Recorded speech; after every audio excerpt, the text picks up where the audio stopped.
ఇప్పుడు మీరు చూడబోయే వీడియో తుఫాన్ కారణంగా మునిగిన తమిళనాడు. రోడ్లు మునిగే కారణంగా ప్రయాణికులకి ఇబ్బంది. ఇది హార్బర్, ఇది పోర్ట్ ఏరియా. అంటే మన శ్రీకాకుళం జిల్లా మత్స్యకారులు నివసిస్తున్న ప్రాంతం ఇది. ఒకసారి చూడండి వాతావరణం ఎలా ఉందో. ఇవి మన మత్స్యకారులు వేట చేసే బోట్లు ఇవి. ఒకసారిగా చూడండి మంచిగా.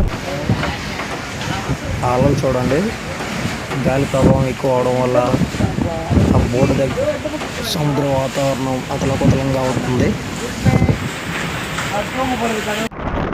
చూడండి, ఇది N4 అనే ఏరియా, అంటే టూరిస్ట్ ప్లేస్ అన్నమాట.